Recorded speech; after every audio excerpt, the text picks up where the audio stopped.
Well, a very, very good morning to you, one and all. Thank you very much for coming along to join us today for this very exciting event to talk about the HSMA 3 programme and to hear all about the fantastic work that our HSMAs have been doing over the last 12 months. My name is Dan Chalk. I'm sure many of you know me. I'm the lead for the Health Service Modelling Associates programme within PennArc. And today really is about a celebration of all the fantastic things that our HSMAs have been doing over the last 12 months. So I'm not going to do much talking today because it's really about the HSMAs and it's about their stories and about their project work. And so most of today is going to be taken over with the HSMAs talking about their projects. And we'd like to make this interactive as well. So as well as hearing all about their work today, there's going to be lots of opportunity for you to speak to the HSMAs directly. So in each 15-minute slot, we've got a 5-minute slot for questions, and any questions that you have, please pop them in the chat, and one of my assistants will let me know what questions you have for the presenters.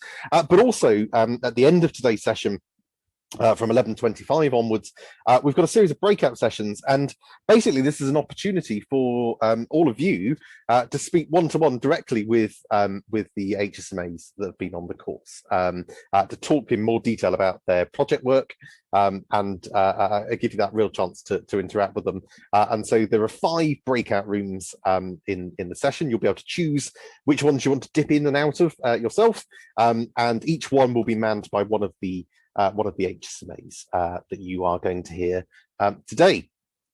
So let me start by talking a little bit about HSMA. Now, I suspect, certainly from looking at the people who are here, I think a lot of you already know at least a little bit about HSMA, and I see many of our new cohorts ready who are starting next week here today as well. But for those who aren't aware, the HSMA programme, Health Service Modelling Associates programme, was set up in 2016, and the principle of it was as a programme for mainly analytical staff, but certainly by no means exclusively, as you'll see today.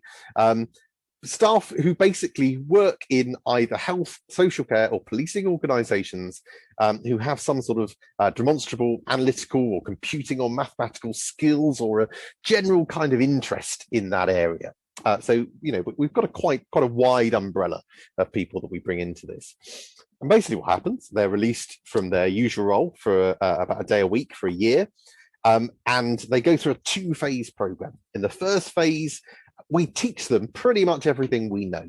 So we show them all of the wonderful things that you can do with operational research, so with simulation modeling and mathematical modeling, and with data science, we teach them how to build AIs, things like that. And we give them this really intensive course that shows them all this wonderful stuff. But the real heart of HSMA is the second phase, the 9-month phase, where they then take all of those skills that they've learned and they apply them to something real and meaningful and impactful for their organisation. So towards the end of the first phase, all of the HSMAs pitch project ideas. And we decided as a panel which projects to take forward, and then we mentor them and we support them to undertake those projects using the skills that they've just learned. And that's a real benefit and boon for HSMA in terms of it's not just a training program. We've all, I think, been on training programs before, which are excellent, and then we go back to our day job and we never use those skills.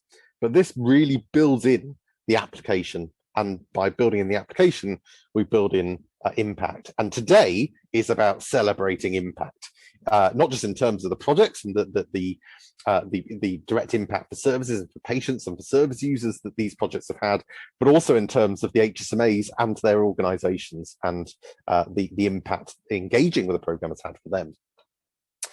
So principally the aims of the HSMA programme, we're trying to embed operational research and advanced data science within health, social care and policing organisations. We're trying to increase the level of evidence-based decision-making within these sectors as well. We're trying to develop the skills of analytical staff and other staff with skills in these areas or interests in these areas to really help them progress in their careers and face the future. And data science is very much the future of where these sectors are going. We want to create embedded OR and data science ambassadors, people that can champion this kind of approach within the organizations. Really importantly, HSMA is excellent at developing and fostering collaboration. We get people talking to other organizations and to other sectors. Now we've brought in policing as well as health and social care. We're getting people just to work together to solve common problems. And crucially, to raise awareness and promote the use of free and open source or FOSS approaches in analytics. All of the methods that we now teach in HSMA are completely free and open source. And that doesn't just mean free in terms of, it doesn't cost anything for the software, which it doesn't, but also free in terms of anybody can access it, anybody can interrogate what's been done, anybody can share what's been done, and people can share the learning and share the excellent work that's been developed. And that's a really important thing that it underlines most of what we do within the HSMA program. So for those of you who are unaware, operational research is basically just all about using modeling, simulation, and analytical techniques to try and help inform decisions about the operational management of an organization. So a typical OR question might be something like, where are the delays in our emergency department processes and how do we reduce them? That's a fairly common question that we're asked in OR. Data science is similar, but also fundamentally different. Data science starts with the data. It uses data-led approaches, such as things like AI and data analysis and data mining, to generate insight from data. So a data science question might say something like, can we teach a machine to predict when an emergency department is going to breach the 4-hour target? And so these kinds of questions are a little bit different, but the way in which these things can link together, and some of our projects within our research team look to link together some of these things where you can actually make AIs that can make prediction decisions and then use a model to try and work out what the service impact or service reconfiguration might be to be. So I've talked about the program structure, but the key thing to say with HSMA is that we try to get as many people as possible in the first phase, and then get everybody working in project teams in the second phase. That's been a crucial part of HSMA 3 as well. In phase 2, during the project phase, once a month, all of the HSMAs and the mentors come together for a now virtual meeting in which basically the HSMAs talk about what they've been up to, the successes they've had, the challenges they've encountered. Usually they're very similar common challenges, really helpful to talk about those things. They share new approaches, new ideas, they get ideas from each other, and then they also get advice on sort of next steps from their mentors as well.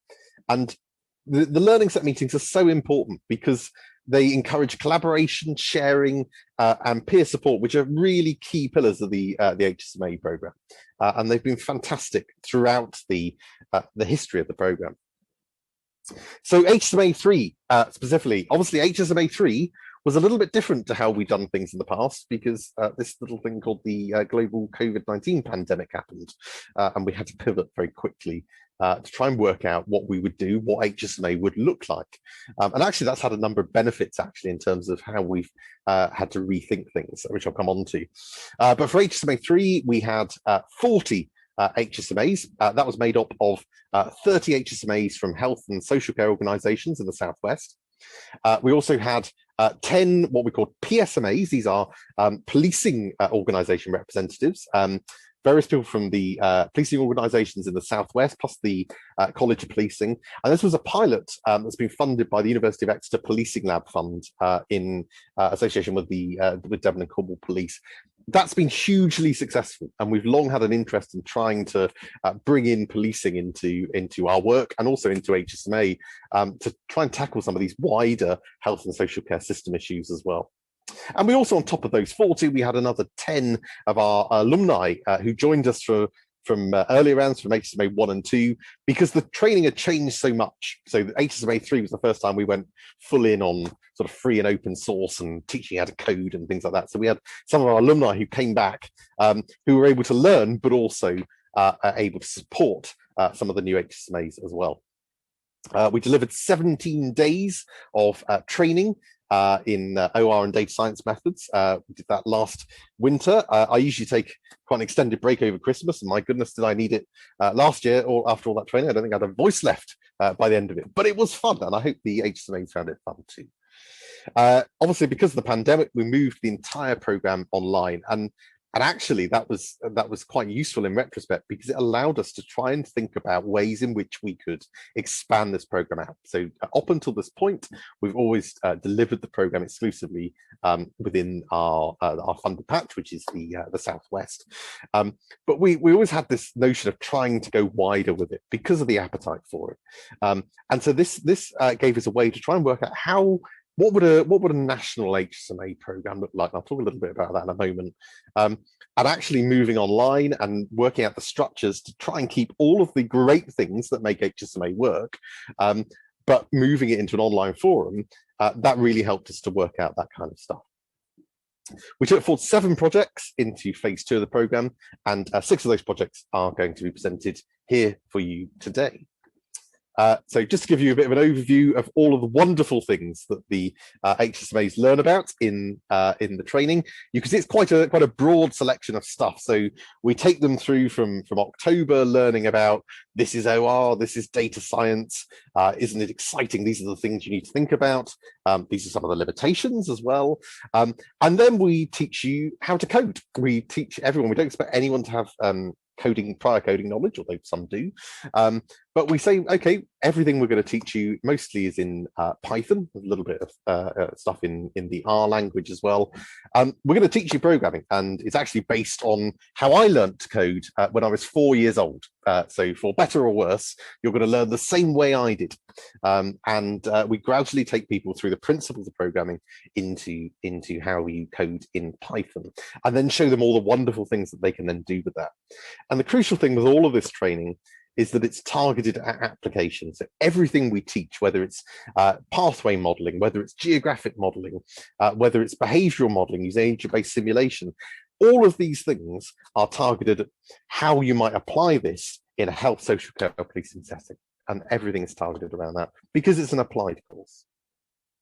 Okay, so just before I sort of hand over to the HSMAs, I'm just going to very quickly whisk you through with the aid of my disembodied head here, a very quick sort of bluffers dummies guide to some of the technical stuff that our HSMAs are going to be talking about. Now, none of the presentations are going to be heavy in any sort of technical aspects at all, but our HSMAs may mention some of the things that I'm going to just quickly whiz through now. So this is a whistle-stop tour of some of the things that you will hear about. One of the things you'll hear talked about is something called discrete event simulation. That's basically just a way in which we can model queuing type problems. It's a very common modeling approach that we use within our team. And basically you have entities, which may be patients, who are flowing through and queuing for discrete sequential processes. So things that happen to them, and these things use resources. And because of those things, we typically use this kind of approach to model processes and pathways. So we might model what happens to patients when they arrive at the ED, for example. And this kind of modeling approach is really useful for asking what we call what-if questions. We can say, well, here's a model of what's happening now. What if we chucked in an extra nurse there? What if we got patients to go over there instead of there? What do we think will happen? And we can sort of play around with it in our little virtual playground. You'll also hear talk about geographic modeling this morning. Geographic modeling is a fantastic approach that we use, which is basically trying to work out where you should place services, where patients will go, where do we find people with this disease or this condition, if demand continue to grow, or if we were to close these services, or if it's spreading. It's a way for us to basically locate where we should put things, or what might be the impact of moving things around or closing things. And you get some really powerful methods, you get some really powerful visualizations that can give you some real insight into this. You'll also hear talk about something called network analysis. Network analysis is a fantastic approach spearheaded by my colleague Sean, who's doing some fantastic work in his fellowship on network analysis. And basically, network analysis is a way of trying to map things and model things as a graph, as a network graph. And it's a really useful way to study how big large complex systems work, which anybody working in the NHS will recognize a large and complex system, which is barely understandable for most of the time.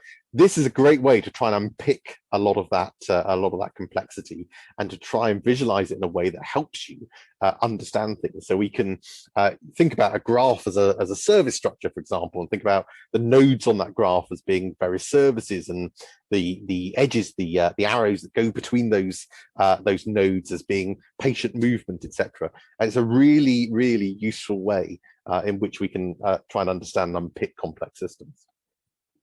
Natural language processing, which is my own personal research interest, fantastic area with lots of application, which is basically a way of saying, all that free text we've got that we can never do anything with.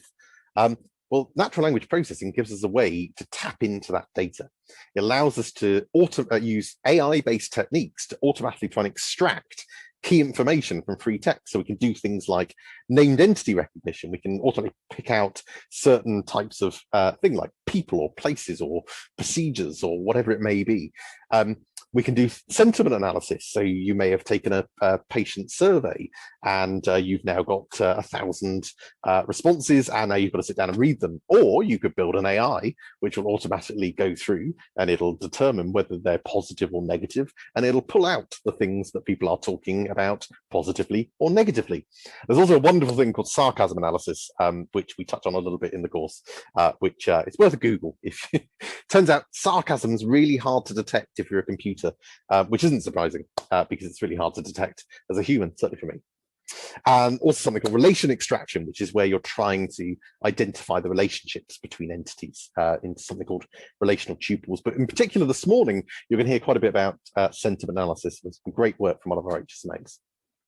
Machine learning is a big thing as well that you'll hear talked about.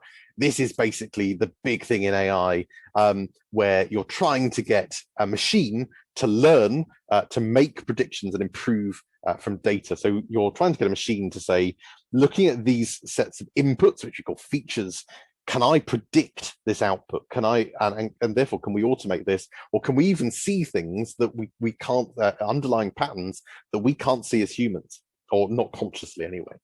And there's some fantastic areas such as supervised learning, which is where you sort of give the machine examples, and it can check how well it's learning and how well it's performing. Unsupervised learning, where you basically don't have the correct examples to show, so you get the machine to say, see what you make of that little mess over there, and it tries to structure it in some way that might give some insight. And reinforcement learning, which is basically how animals learn, which is through trial and error and reward and punishment. And we can use those kinds of methods to do really swish things in data science, because we can teach things, when you do this, good things happen, and so you get rewarded. And it's a really, really interesting area. Okay, so just before I hand over, that was a sort of whistle-stop tour. And just a quick word about HSMA 4, because for the first time ever, we're going straight from one HSMA program into the next. And so HSMA 4 will begin on the 5th of October, that's next Tuesday, with our largest ever cohort. We've got 80 students for HSMA 4, which is absolutely phenomenal. We've had a fantastic response. And in part, this is because for the first time ever, we've opened up nationally. And we have now got policing staff routinely in our cohort as well. So it's all been advertised to health, social care and policing staff, all working together. The program is going to be delivered entirely online. We've got even more training, so I may have to take even more time off over Christmas to recover. We've now got 23 training days, which I'm still writing some of that. And fantastically, we've got 12 trainee mentors. So for the first time, we opened up something called the trainee mentor scheme, which is basically a way for people who are already maybe OR practitioners or data science practitioners, or maybe HSMA alumni, as we have a number of, who actually want to have a little bit of training in some of the things they don't know about, but would then like to mentor a project and help us out in phase 2. And that's really great, because we're a small team. We're a very small team. And obviously this is a fantastic initiative, but it's very time consuming and takes up a lot of our resource. So if there's a way that we can expand the number of projects that we can take on board, then that's fantastic, because it means even more benefits and even more impact from this work. And so we're hoping, we've got 12 trainee mentors that signed up for the scheme, and we're hoping to take forward about 18 to 20 projects in HSMA4, which is nearly triple what we would normally take forward. So it's really exciting.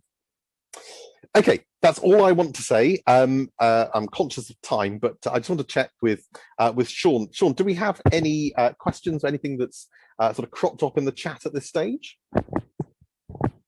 It was only that just whether the slides would be made available after the session.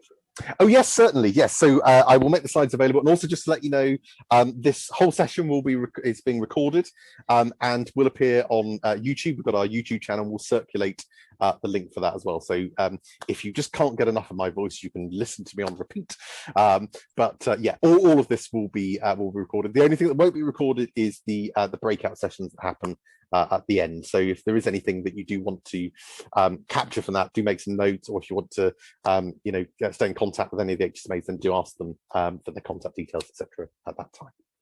Brilliant. Anything else, Sean, or was that it? That's it, Dan. You're good to go. Fantastic. Okay, then enough of me talking, and that's a common thing I say during HSMA. We will hand over now to the very first of our participants, which I believe is Adam. So we've got Adam Kwiatkowski, who's going to be doing the first of two presentations today. And this first one, he's going to be talking about some fantastic work that he's done on vaccination modelling work that he did earlier in the year. Now I'm just going to enable it so that he can share the screen. Okay, Adam, it's over to you. You should be able to share. So, hi, my name's Adam Kwiatkowski. I'll just try and share my screen with you. Hopefully, you can see it now. Can you see setting up a vaccination clinic? No, nothing showing at the moment, Adam. Ah, here we go. Yep, see it now. Yeah. Yeah, I'm going to talk to you today about setting up a vaccination clinic in North Devon. Right. Has it moved on? Can you see the next slide? Yeah, you're all good. Yeah, good, thanks. So, my name's Adam Kwiatkowski. I'm a GP at Northern Surgery in North Devon near Bideford. I'm also clinical director of Torridge Health Primary Care Network, which is a group of GP surgeries in North Devon. And I am, or was, an HSMA student from 2020 to 2021. So back in October last year, I started the HSMA course, and round about mid-October, we learned about discrete event simulations, which Dan has just talked about, which are essentially models various queuing problems. Then back in mid-November 2020, the clinical directors of the PCNs got emails from the NHS England asking PCNs to take over the administration of COVID vaccines. So through December 2020, I tried to use the discrete event simulation training that I had to set up a model to help us design a vaccine clinic at the indoor bowling arena at Barnstaple Leisure Centre. So this was not my initial project that I planned to be doing, but it just seemed like serendipity that we had this challenge ahead of us, and that the course could help with it. So there were various challenges associated with this. We had quite a lot of time pressure, not only the speed at which we had to set up the clinic, but we obviously wanted to give as many vaccines as quickly as possible to as many of the population to try to get the immunity up. Also, another time pressure was with the Pfizer vaccines. They came in large boxes which were indivisible, and that they had to be given within 3 days of delivery to North Devon, because we don't have cold storage facilities up here. So we had to make sure that whatever system we set up, we were able to administer that number of vaccines within that time. There were staff pressures. So GP surgeries were busy at the time. It was just coming into winter, and we didn't have any extra staff. So we wanted to use as few staff as possible to run the clinics, to try and make sure the pressure didn't build up too much on our normal work. There was also financial pressure in that the cost, the money that we were being given to administer these vaccines, it was touch and go whether they'd actually cover our costs. So we had to make sure that we had as efficient a process as possible set up. So having decided that we were going to set up a clinic in the leisure centre, we had to then think about what the clinic might look like. And so what steps would there be in the clinic, and what processes would the patients go through in order to get their vaccines done? And then how long would each of these steps and processes take? So having thought about it and read as much information from NHS England as we could find, we decided to try and set up the clinic with 3 separate steps involving 4 separate processes. The first step was going to be a check-in that we thought would take about 1.5 minutes. The second step was the consenting the patient and the clinical assessment to make sure that they were well enough to have the jab, and we thought that would take about 3 minutes. The third step rather, would have 2 separate processes in it. In the third step, we'd have someone drawing up the vaccine and then giving the vaccine, and at the same time have an administration process where the patient's details and vaccine number, etc., were entered into a computer. And so those were to run concurrently. For Pfizer vaccines, there was an obligatory 15-minute observation period afterwards, so that's also built into the model. So having decided how the clinic was going to look and the sort of system that and pathway that we were going to use, we then wanted a model that could help us decide some of these questions. So how many staff did we need, and how many patients could we vaccinate in a time period? And given that number of staff and those number of patients, how big would the queues be that were forming before each step? And would we be able to maintain social distancing throughout this process? So I used SimPy to develop a discrete event simulation with patients as entities that flowed through the model. I used a log normal distribution for the arrival of the patients and the process duration. And within the model, there were various variables that could be altered to see what the effect of altering them would be. So the various variables were the patient inter-arrival time, how frequently were patients actually being invited to come to the clinic, how long would each process take to do, how many staff were we going to have working on each process, and also how big could we have the queue before each step. And then after having done that, there were later additions that I developed the model to try and make it a more generic model for clinics. And so you changed it so that you could alter the number of processes and steps, and also added in car park capacity as well. And so the model was designed to output the average and the maximum queuing times and sizes for each step in the pathway, and also the percentage of time that each queue for each step was over capacity.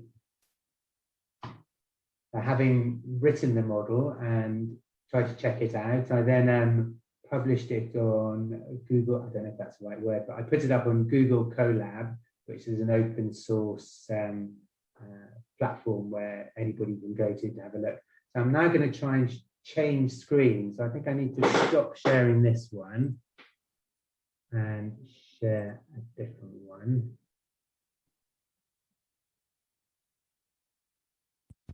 There. hopefully you can now see the new screen which is the Google Colab, the actual model. Can everybody see that? Yeah, that's showing, Adam. Thanks.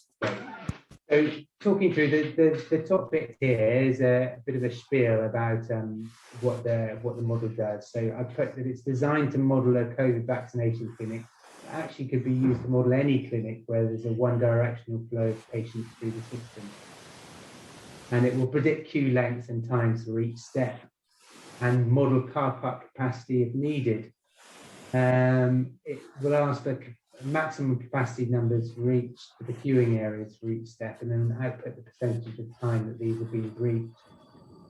By varying staff numbers and arrival frequency, a clinic with acceptable queue sizes and times can be designed, and therefore avoiding lengthy waits and overcrowded waiting rooms. And then it puts a little bit as to how the results will be output. So then moving down here, bits where you can put in, enter your details. So you can change the clinic name if you like. It's Barnstable Leisure Centre here. The vaccine name, P stands for Pfizer. So if it's P there, then it automatically includes a 15-minute observation period at the end. If you put anything else in there, it would take that out. Then here's the number that we want to vaccinate. 1,170, that's the total number of Pfizer doses that we got in a box. And then we thought we could probably deal with about 100 patients an hour. So that would be a sort of 12-hour day, roughly, of vaccinating. We altered this and changed this around in order to try and see what the queue lengths would be like. Then there's a bit here where we need to, if you want the car park to be modelled, you put a Y in there, and then you can change the capacity of the car park here. And then this gives the percentage of patients you're thinking will probably use the car park. And then finally, how long it takes to walk from the car park to the vaccination clinic, because that will change how quickly people leave the car park after they've had their vaccination or whatever they're having at the clinic. So then you move on to adding the next parameters. And so here's where you add the number of processes for each that are involved in the clinic. And for us, it's 4. And then here's where you name the processes. So I've named them check-in, assessment, vaccination, and admin. And then here you list the number of staff that you're going to have working on each of these processes. So for our clinic, we decided 3 to check in and 5 for the rest of the stations. And then the approximate time that each process takes. And here you list the step that the process is in. So check-in was in the first step. Then the assessment was in the second step. And then the vaccination and the admin stage were both in the third step. They happened in parallel concurrently. Moving on, this is where you put the queue capacity for each step. So here, for the first step, which is check-in, I put 1,000 because before checking in, people were queuing in the car park, which is enormous. So it could hold at least 1,000 patients. For the second and third steps, that was inside, and I put that there was probably room for about 50 patients there. I've kept the other steps, but because there were only 3 steps, I've kept the other steps at a capacity of 1 million, and that's just a sort of default. Again, this is the final thing to in, but because it's a Pfizer vaccine clinic, it's looking for observation area, and in our setup, there was room for about 40 people in the observation area. So that's all the stuff input. Now you need to go up here and run the program, run the model, and hopefully down at the bottom, we're going to be able to see some of the output.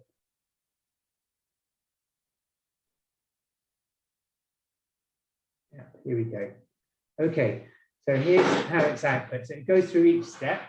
Step 1 involves the following processes: check-in, and then it gives the maximum time for queuing. So the maximum time anybody had to queue for the first step was only 7 minutes. The average queuing time was 1 minute. The maximum queue length was 13 people. The average queue length was 3, and the capacity, it was over capacity 0% of the time. And then it goes through the rest of the steps, going through the same details. So step 2 says what the process is involved. That was the assessment step, and gives the maximum time and the average time, etc. And says it was over capacity 3% of the time. Again, step 3 involved vaccination and admin, and then gave the maximum queuing time again. And then it outputs the same data in graphs down here at the bottom, with percentage time over capacity. And so if you decided you wanted to model the car park, it would have separate details about the car park as well, and how busy that was and how over capacity that was. Okay, so that's the model. Now I'm going to stop sharing that and go back to my other one.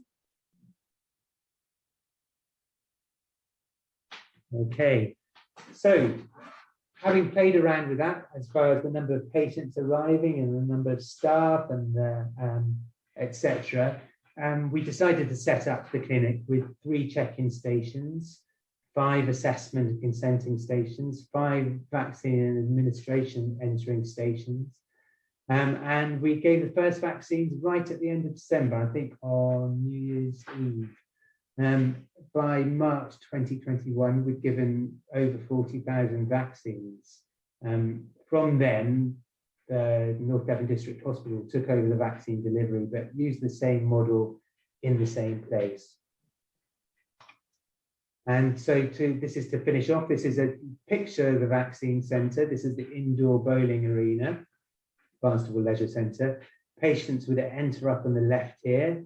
So they'd be checked in and they'd enter these queues here, and they were assessed here, and then moved on to each of these little table setups. Here is an admin room, person with a computer, and a vaccine person on this side. And then down at the end was the observation area where people would wait for 15 minutes, and then they'd exit up this side here. And that, I think, yep, is the end of my presentation. So any questions? Thanks very much, Adam. Fantastic presentation, a really nice demonstration of the model and how that ties into such a fantastic real world system. So I haven't seen any question. Oh, hang on, something's just popped in. So I've got a question: how well did the model reflect the actual throughput of patients? Yeah, I think it was pretty accurate.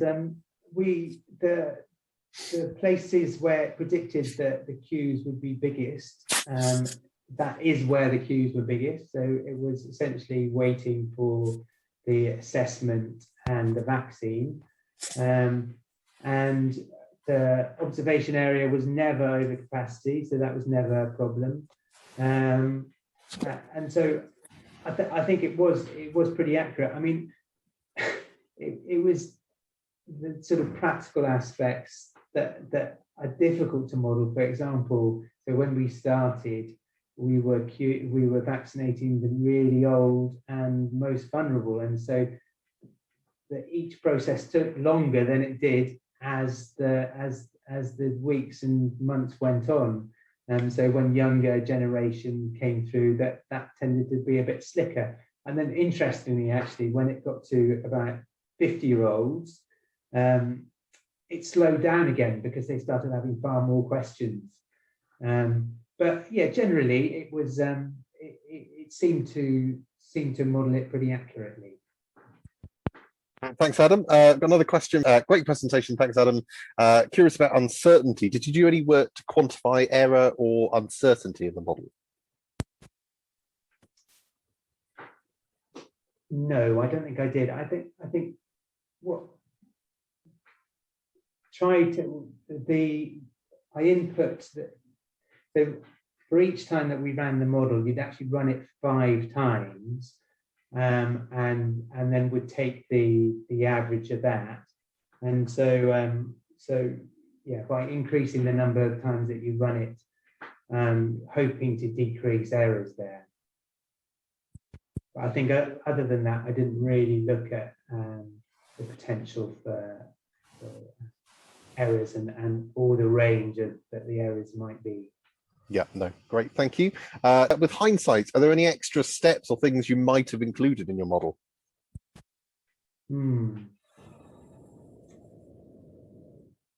I don't think so. I think the steps.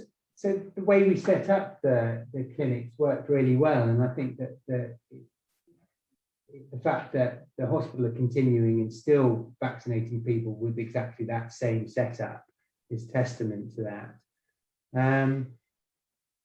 I think what was difficult was those times are so short, and you're having such a large number of patients through that, you know, half a minute difference in one of the processes could have quite a dramatic effect on the results and the predictions, and that was difficult. And when we started giving the vaccines, no one really knew how long it was going to take because they'd never been given before. So that was difficult. And thinking back, actually, so as far as looking for potential errors, I did try and alter little things to see how much of a difference it would make, how resilient the model was to small changes in the parameters, and it was quite sensitive to changing some of the times for each of the processes. So rather than being able to, I think that just sort of heightened awareness to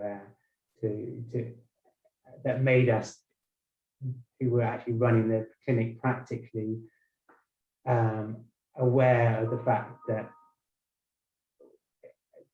to keep an open mind and that we might need to alter things if things did get out of control. And especially when we started, we had extra staff on hand just in case it didn't model it particularly accurately. Thank you, Adam. There are a couple more questions, but in the interest of time, I'm going to move us on. But if you want to go into the chat, obviously you can see if you can answer those. Or of course, if people have other questions as well, there's an opportunity to speak with everyone one-to-one in the breakout sessions towards the end. But thank you again, Adam. Fantastic presentation. Okay, so moving on, let's move from vaccinations to another important topic. What do people think about us? And this is a fantastic presentation from Mike Hill of Avon and Somerset Constabulary, so one of our policing associates, who's going to be talking about the fantastic work that he's been doing around sentiment analysis on Twitter. So over to you, Mike.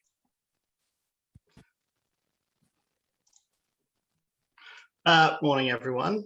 Hi, I'm Mike Hill. Dan introduced me perfectly. I work for the police, and I'm going to talk to you about building AIs and the joys of going through social media and Twitter. I'm just going to quickly share my screen, and hopefully you should all see. Can you see a page that says Twitter projects? Yeah. Journey. Yeah, that's all coming up, Mike. Awesome. So I've gone a little bit rogue, and I have decided not to use PowerPoint or anything normal for this presentation. Instead, I've built a website to go through it all. So if any of you can't see this properly, I'm going to put a link in the chat now, and you can go through it in your own time. I've tried to make it as detailed as possible. It should enable you to, if there's anything kind of missing, or go through it later, should be able to help. But I've built this all using Flask, which is a Python library, just lightweight web framework. Nice and simple, so that we can go through it together. But I'll now crack on. I've basically tried to use sentiment analysis of Twitter and tweet constabulary to get a better understanding of our communities. And so ultimately, the problem we had is that current methods of basically understanding our communities is difficult, as in it's hard to actually understand what's going on with everyone in our areas, as in we don't really get great opportunities to kind of sit down with our victims and actually say what's going well, how are you feeling about, you know, our police presence in the parks nearby when we're interviewing them about more serious crimes or when they've just been a victim of an assault. It's not an easy method. So, and it takes time to kind of collate this information, ask all these sorts of questions. And we've never really been good at it. And we've usually just trusted kind of like public opinion polls. But to go into a bit of more depth about what actually happens, is in we use a third-party company that basically uses the electoral roll. If you volunteer to be contacted, we basically cold call people in our area at random and basically ask them a list of questions about how they feel about the police. And it's not necessarily the best method, as in if you happen to have a landline in your home in the middle of the day, that's the kind of people we're interviewing. So we're not getting the best cross-section of people, and these people aren't necessarily engaging in the public or the communities or being victims or offenders. So it's an unusual group of people. It's not bad, but it doesn't necessarily represent us as best as it could do. Twitter still has that sort of issue, but has some better perks that I'll go through in a second. And ultimately, the biggest issue with it is the timing, as in we'll do surveying for a month, then the company goes and then collects that data for another week or so.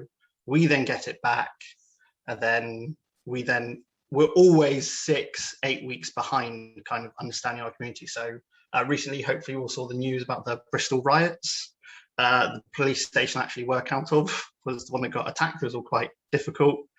It's all interesting, but like we didn't get any update about that and our effects on our communities for a long time. So what I've done is essentially I've used Twitter and I've used basically built a little Python script that uses Twitter, and it goes through and gets all of the tweets that are added at our police force, so at Avon Somerset Police, which was fantastic. And but we're not the most, it's not the most active community of people. So I changed that to every police force in the UK. And because it's all automated and perks of machines, it's now also all local authorities in the UK.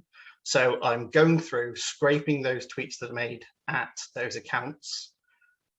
And I'm essentially trying to work out the sentiment of those tweets. So Dan briefly touched on sentiment analysis and natural language processing. But essentially, if someone tweets, Avon Somerset Police did a really good job, that's positive.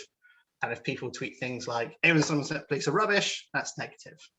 And it gets a bit more complicated than that. So I had to use a bit of AI work to kind of do things like, Avon Somerset are not good, or they're not very good. However, this is a positive. It all gets a bit complicated with the language, but AIs are fantastic kind of weeding through all of that if I train them properly on good things. And then basically once we've got all that data, I can then go and identify themes and words, and ultimately I've created a lovely dashboard. So I'm going to go show you that now. So once I've gotten all of these tweets, I've then dumped them into a lovely Click app. Can everyone see this?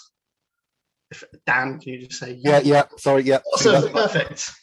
So this is all the 400 plus Twitter accounts since about March this year. I've been getting all of their tweets at their accounts. So people like the Mets, they're at the top. They get tweeted at about 1,500 times a day.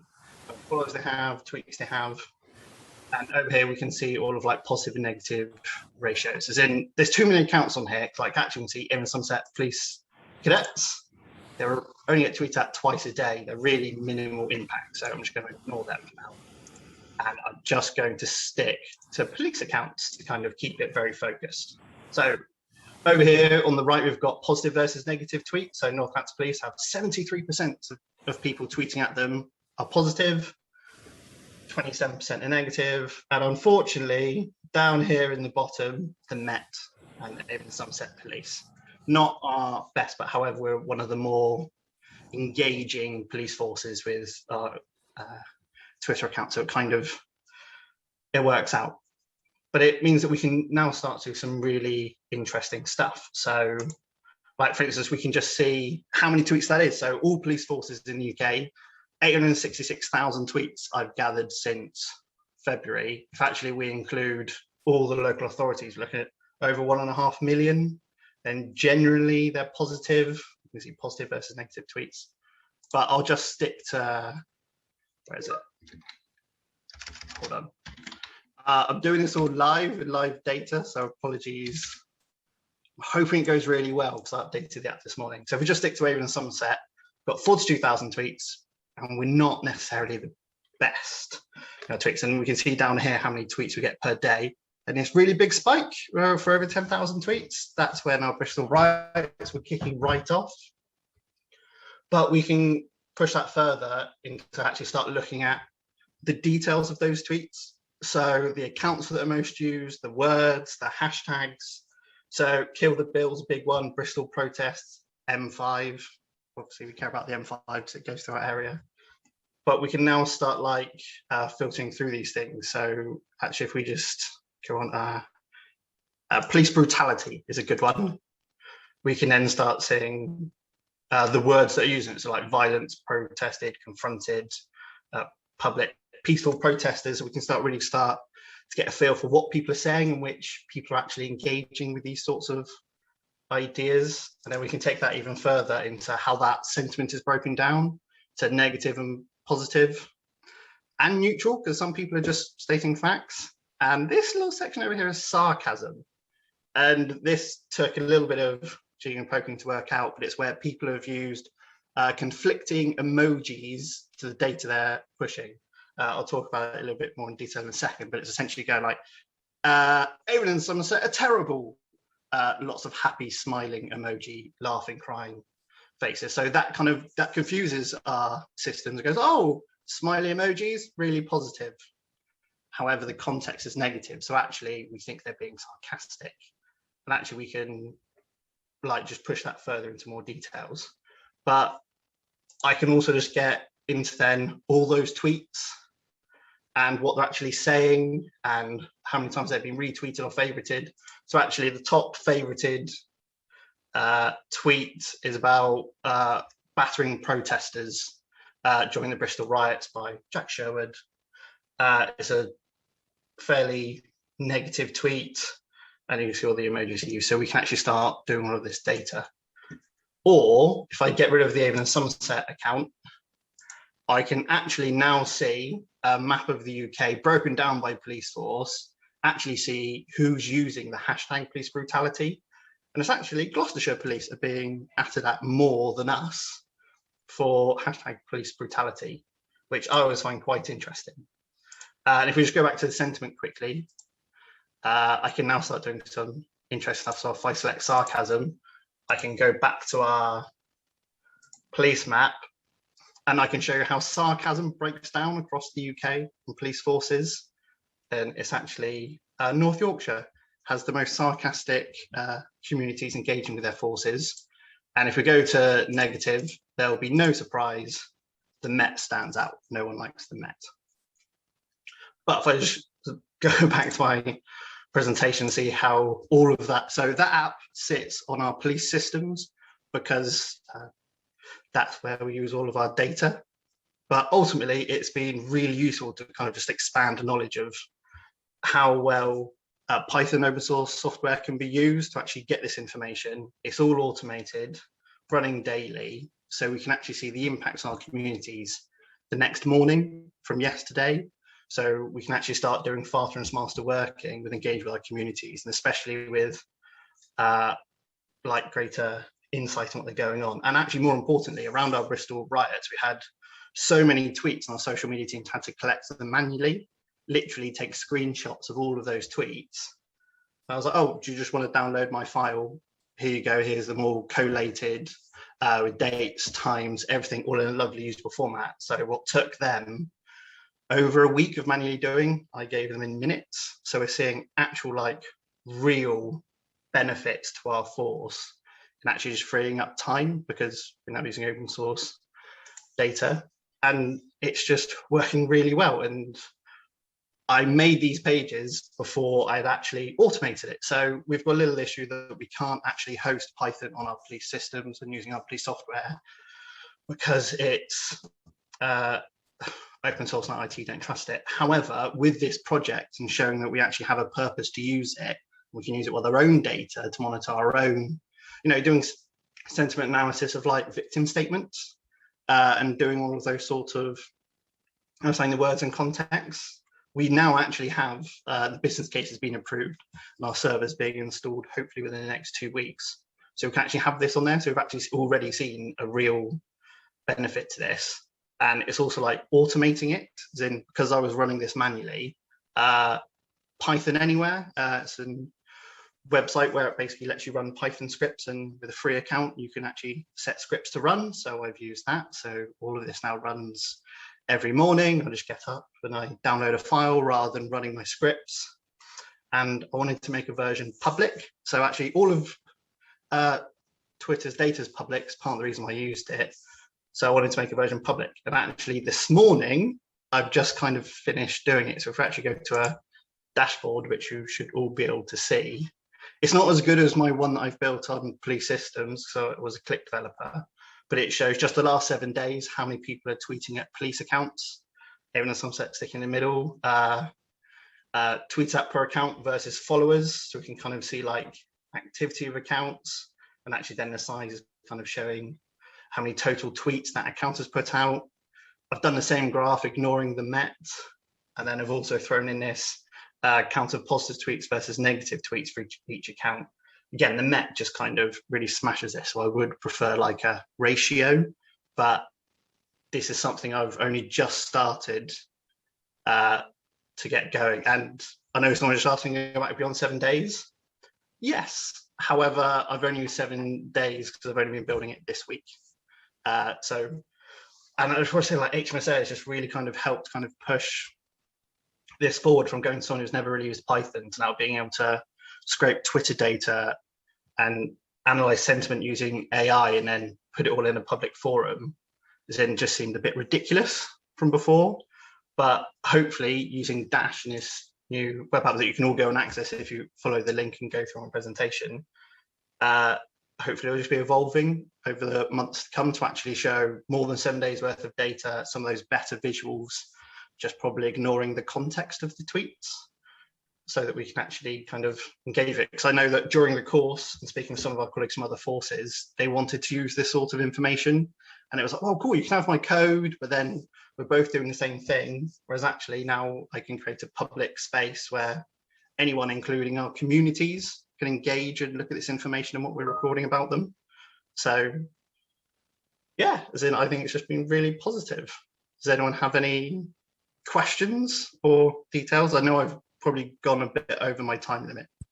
But Thank you very much. And as expected, some fantastic response to your dashboard and your work that you've done on this in the chat. So a few questions just to flag up. One I think you've already answered, which is about the whether this is available for people to look at. So obviously in the link that you've got, if they click on dashboard, they can access the public version. That's right, isn't it? Fantastic. And obviously you already answered the question about going back beyond 7 days. So another question here. Do you have any views as to why there was more about police brutality in Gloucestershire than Avon and Somerset? And is it per 100,000 population, the figures? Yeah, so I was measuring tweets per 100,000 people in the population density, so it wasn't skewed. So, but I don't know, as in I literally picked police brutality because it looked interesting and it's been useful before. I was expecting the Met to pop up at the top, or Bristol because of the riots. So that surprised me, as in I could probably, we'll go and have a look at that later today and find out why. But I don't know. But that's the perk of how the app and the data, it's highlighting some insight that I didn't know I needed to look at. Yeah, absolutely. No, I think that's a really nice demonstration of why that's useful. Does this process also use location data in tweets to ensure their local views of the police rather than people chipping in from elsewhere? So the location data is provided by whatever the person has put on their Twitter profile. So I have a Twitter account and my location is my pocket. So some people are going to put their town, area, country. Others are not. I tried to do some stuff with it, but because it's all free text and everyone's doing their own, it was sort of useless, politely, which is why I've tried to do the accounts being tweeted at, because I don't think many people are engaging with Avon and Somerset regularly that don't have a vested interest, i.e. being local. However, during the riots, we did get lots of MPs and public figures tweeting at us to just kind of join in on the bandwagon. But we were the center of focus, so it kind of makes sense. Brilliant, thank you. There's quite a few more questions, but I've just got time for one more at the moment. So again, if you can answer any in the chat or later in the breakout sessions. But fantastic app for the sentiment analysis. Did you use an existing dictionary, a custom one you created, or a combination of both? So was this sort of pre-trained data, or did you? So I basically used a pre-trained VADA sentiment analysis model, and it's worked so far. I did lots of testing on making sure all the positive negatives were working what I'd expect. There were a few issues, and I have started building my own neural network to basically get my own version, but I just haven't got around to do it because the current version is working. So fantastic. VADA is pretty well regarded in the NLP circles, so that's probably a good call. Fantastic. Yeah, I was just going to say I was a little disappointed because I thought originally it was built on using Darth Vader's lines from Star Wars, because I thought he might just be a very positive or negative person, but it wasn't. I love the idea of analysing the sarcasm of Darth Vader. Maybe that will be a project for HSMA 4, who knows. Fantastic. Thank you very much, Mike. And thank you to everyone for those questions. And so fantastic to hear such great feedback about this work. Okay, so moving on to the next one, and then we'll take a break after this next presentation. So next up, we've got Claire and Matt, who are from Devon CCG, who are going to be talking about the fantastic work they've been doing in modelling some strategies to try and get out of the backlog in orthopedics, which obviously is a huge issue nationally for many specialties. So over to Claire and Matt.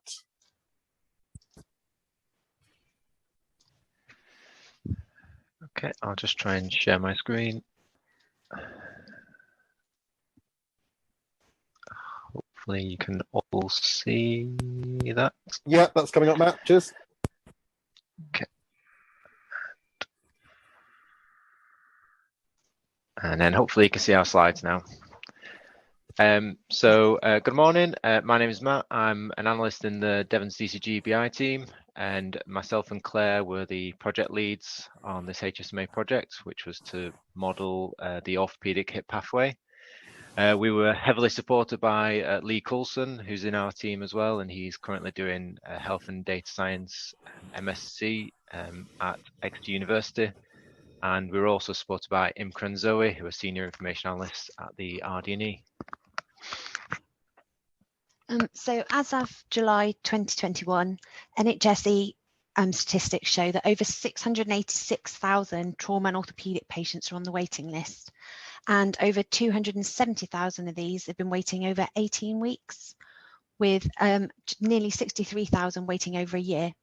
So you'll see in the charts here that actually the COVID pandemic has had a significant impact on those waiting lists, with the one on the left showing the total waiting list and the one on the right showing those that have been waiting over a year. So it really has impacted and caused significant delays. So the impact of these delays on patients are that patients will have increased levels of pain and increased levels of disability, as well as having an effect on their physical and their mental health, as you would expect. It would likely as well reduce their quality of life. And the delays in having the surgical interventions will likely cause a further deterioration to their procedure and make that procedure become a more complex procedure and therefore more expensive for the NHS. And in some cases, the delays can result in permanent impaired mobility. And obviously that will have a negative impact on the potential for good outcomes. So the aim was to reduce waiting times for trauma and orthopedic hip patients. We wanted to look at the different bottlenecks within the pathway and identify what the key ones were, and then look at different solutions and how we could resolve those issues and understand the impacts that those solutions would have. So from our training with HSMA, we obviously, like Dan said, we did quite a lot of various modelling training, but the one that we felt was best appropriate was the discrete event simulation modelling, mainly because this was evidence-based. It helps us understand the process and the patient pathway, and enables us to benchmark different scenarios against each other. And also do theoretical changes to those scenarios without any harm to patient and without the expense of changing that patient pathway. It enables us to identify the knock-on impact of making a change to a scenario, and because it's Python, we can share that knowledge more wider and share our code wider. And obviously for everybody watching this, it's quite important that it places an emphasis on the importance of data, and also if it does get used, it shows how important data quality is. So the approach we took was to meet with the trauma and orthopedic cluster manager at the RD&E, and we discussed the scope of the project. Originally, we were looking at the whole of trauma and orthopedics, but we decided that was too big an area. We made the decision to focus on hips. So we discussed the patient pathway in detail with the cluster manager and with this consultant from the orthopedic department. We identified different issues and areas of concern and looked at the different items that needed to be modelled. And you'll see on the right here that it was quite an iterative process. So we'd meet with the trauma and orthopedic operational team, we'd do some requirements analysis, design our model, develop it, and then test it, and then go back to the orthopedic team to check that it met with what they were expecting, that our assumptions were correct, and to ask any further questions we may have identified. And we kept going around this iterative process. One of the key tips we would have is to record these meetings, because there's a wealth of information and sometimes you can miss important bits or forget bits, and it's just useful to refer back to. And that's also useful when you're testing your model, so you can check at each step of the process. So to initially get the patient pathway out, we used Insight Maker, which is one of the modules in HSMA training. And so this is just a zoomed out version of the hip patient pathway, and it just shows how complex that pathway is. And this shows the pathway from GP or consultant referral through to having an MRI scan, and then having, if they go onto the wait list, having their surgical intervention, and then on to having a physio aftercare. Obviously, this is very complex, and we couldn't really, in the time frame, model all of that. So we focused predominantly on this stage, which was getting onto the wait list and then having that surgical intervention and the length of stay and discharge. So within our meetings with the trauma and orthopedic, we identified all of the issues that impacted on the patient pathway. As Matt said, there were quite a lot, it was quite a wide area. So we decided to focus on the surgical element and the beds, which meant we focused on the items in dark blue. So we wanted to have a look at what the impact of ring fencing beds were, what would happen if we changed the theatre capacity and theatre productivity. So GIRFT shows that nationally, best practice is to see 4 patients on per each half-day surgical list. And in Devon, we were only seeing 3.5. So we wanted to put this through our model and see what the impact of this was on our waiting lists. We also wanted to look at bed occupancy and length of stay. So a previous test of change had shown that if a patient has physio closer to their surgery and more frequently, their length of stay will be reduced, therefore freeing up the beds. So we wanted to factor that into our model. And we also wanted to look at the impact of trauma and medical outlier patients going onto the orthopedic ward, because we know that this resulted in cancellations of orthopedic surgery.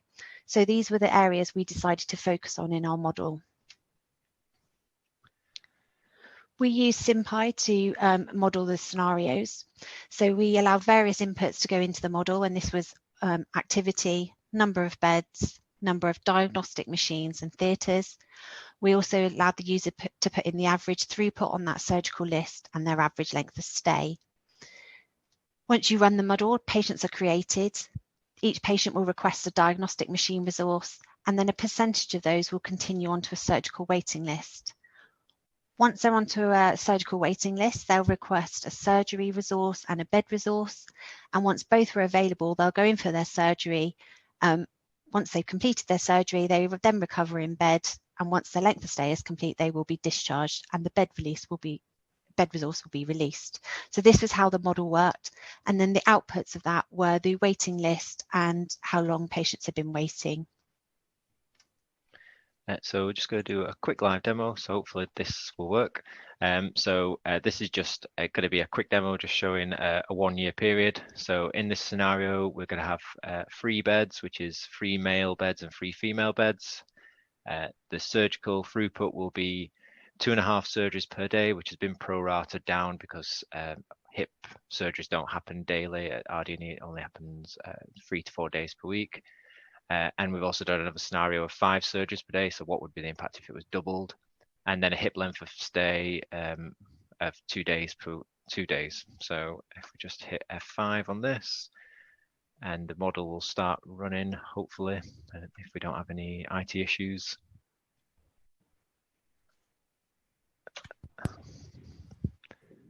There we go. So it's starting to run now. And this is just more to show how quick this can run when it's running just for a 1 year period.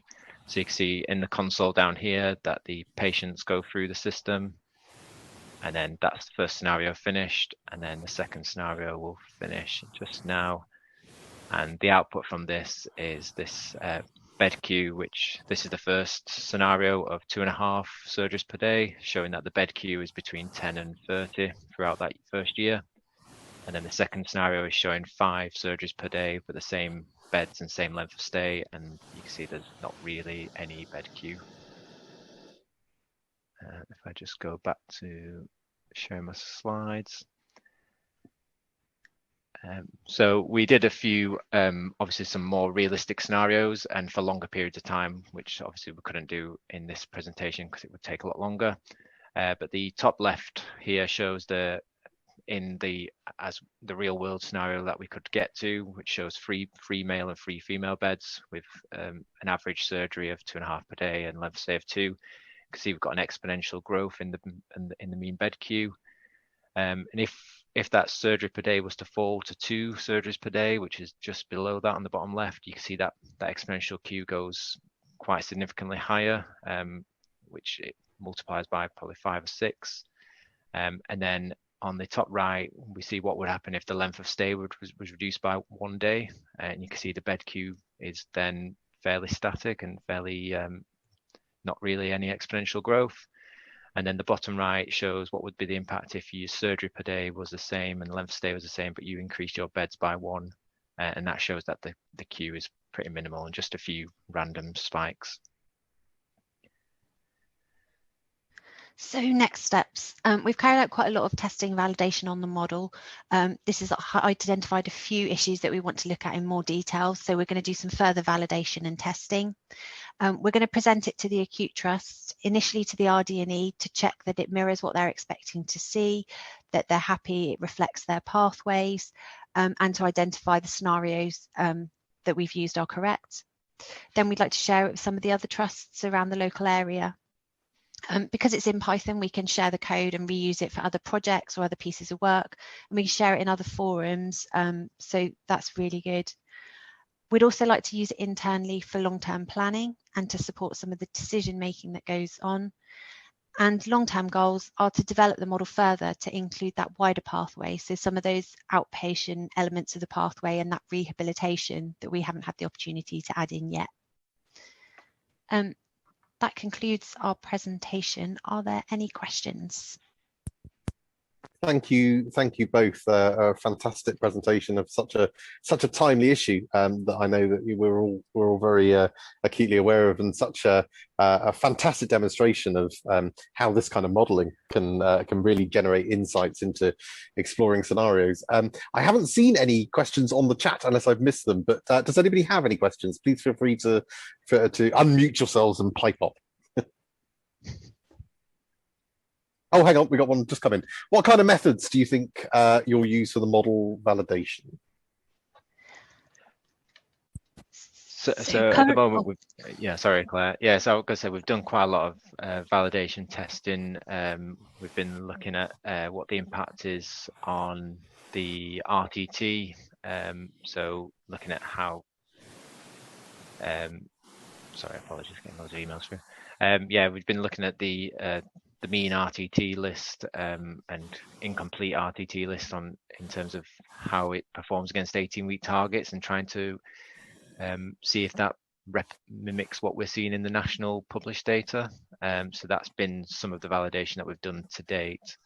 And so yeah, and then probably going back to the RD&E as well, and trying to get more data from them as well, because at the moment we've only had 1 year's worth of data, which was pre-COVID, but it's quite difficult to replicate the current situation, because obviously then there's been a pandemic and things have gone out the window a bit. So yeah, it's quite difficult. I don't know if you had anything else to add, Claire. No, I was just going to say, yeah, we used historic data and the national data to compare. We did run quite a lot of different scenarios to check that the model was doing as we expected with those different scenarios, so the right blockages would occur when we put in different numbers. We also had a look at the warm-up period, so to try and find out when our model was in a settled state. So how long did we need to run it for before it was in that settled state that it then mirrored reality. So those are kind of things that we've already done. And like I said, like Matt said, we're going to do a little bit more further investigation and work with the RD&E just to check that we've not missed anything. Thank you both. Okay, I've got time for one more question. There's quite a few that have popped in. So again, if you can sort of deal them on the chat or in the breakout sessions at the end. But someone's just asked, is your script available in open source anywhere? So plans to make the code available so that people can see it. Yeah, we can. We haven't yet, but yeah, that'll be something we can do. Probably just need to tidy it up a bit. It's a bit messy at the moment. Oh yeah, I know that feeling. Don't worry. It's yeah, no, that's great. And I mean, just as a wider sort of comment, I mean, that's something we encourage all of our HSMAs to do, to share that. And you saw that with Adam's model this morning, and obviously with Mike's as well. So yeah, very much goes back to that point about sort of free and open source sharing. Fantastic. Sorry, we have overrun this. It's partly, well, it's mainly me, actually, overrunning you at the start. So apologies for that. I am, however, going to suggest that we still take a 10-minute break, because I think people do need to adequately stretch their legs and recharge. We've got another 3 presentations, fantastic stuff to come up as well. But thank you again to our 3 speakers so far. So we'll take a 10-minute break now. We will resume at just before 11, and I will place on some soothing Ridley Scott style orchestrated music for you during the break. So see you in about 10. Everyone, welcome back. Hopefully you've all managed to have a stretch of the legs and fully recovered and re-energized, ready for the ongoing presentation. So we shall move on with the next 3 presentations. And first up in the second half, we've got Jenna, Charlie, and Neil from Devon and Cornwall Police, who are going to be talking about the work that they've been doing, fantastic work, looking at using network analysis for some of their policing data. So over to Jenna, Charlie, and Neil. So hello everyone, just whilst Jenna gets her screen up. I'm Charlie, and I've been working with my colleagues Jenna and Neil on a project using social network analysis to help us better understand relationships between victims and offenders in our data. Jenna and I are both analysts within Devon and Cornwall Police, and we'll be taking you through some of the processes and the impacts of our project. Neil is a business intelligence developer, and although Neil isn't presenting, he is here with us and has been invaluable in the technical aspect of our project. Hi everybody. Okay, so what was the problem we were trying to solve? Every year, the police record tens of thousands of crimes, incidents, inquiries, and pieces of intelligence. We also hold data about all of the people involved in this, including offenders, suspects, victims, witnesses, and other linked people. Additionally, the data sits across. So the problem we had was, how do we ensure we're making the best decisions from our data in an evidence-based way? Social network analysis was a tool which offered us the ability to bring together all of the different sources of data to visualize how people are linked within networks. Once you can see how people are linked, you can consider who might be central to a problem, who might be enabling it, and who is on the periphery who might be at risk of being drawn into it. This can then help to identify opportunities to put crime prevention interventions into place or identify who might need safeguarding. So how did we use social network analysis? We started by creating 2 data files, one being a node list, which includes people, crimes, inquiries, and incidents, and the other an edge list that contains information about the links between the nodes. So for us, this could be 2 people who are linked by intelligence or by crime. And then we put both of these files into an open source network analysis tool called Gephi, which automatically finds the links between the different nodes in the network and plots them in a visualization like this one on screen. We can change the color of the nodes, for example, different colors to show different genders or different colors for different areas or neighborhoods. And we can also add labels to the nodes and the edges to show what they represent. So we wanted to approach this in an evidence-based way by testing to see whether we could replicate a network of key individuals who had already been identified. So in 2020, Teignmouth had an ongoing problem with youths engaging in antisocial behaviour and crime, including violence. An officer who was new to the area had been tasked to find ways to reduce this youth-related problem. He spent about 2 full weeks examining logs, crimes and intelligence manually and talking to other officers and our partners to narrow it down to the 5 main instigators of the antisocial behaviour. He then had to gather further evidence to apply for a civil injunction, which prevented those 5 individuals from meeting with each other within the town. This separated the group and consequently reduced their issues. So using Teignmouth as our test ground, we extracted data for crimes and antisocial behaviour committed by young people during the relevant time period and put it into Gephi. In this diagram, the blue nodes are males, the pink nodes are females, and the crimes are shown in other colours such as the red nodes, which are violent offences. The statistical analysis identified 5 people who were most influential within the network, and these are the 5 blue nodes labelled here from 1 to 5. Node 1 is the largest because he was linked to the most serious crimes and the most people. The 5 people here were the same 5 people as the officer had identified, but we were able to produce this result in just a few hours, as opposed to the officer spending several weeks manually connecting information across crime, incident and intelligence data sources. So we also tested the approach on another area of South Devon where they had run a project called Turning Corners, which was focused on reducing antisocial behaviour and criminal behaviour by young people. The analysts from that project provided us with a list of about 9 names that they were actively monitoring and putting interventions in place with as a result of months of work building up their evidence base to identify who they should be focusing attention on. We took the same data parameters, and in a data set with over 2,000 nodes, all 9 of the relevant individuals appeared within our top 20. This took us just a couple of hours, and the analyst was amazed at how quickly we got to this result. And she said that if they'd had the information at the time, it would have been really useful for them to look at the other young people identified within our top 20. So this provided us with our proof of concept. So to put this into practice in a new area, we approached the superintendent for local policing in Plymouth and gained their support for testing social network analysis in Plymouth over the summer.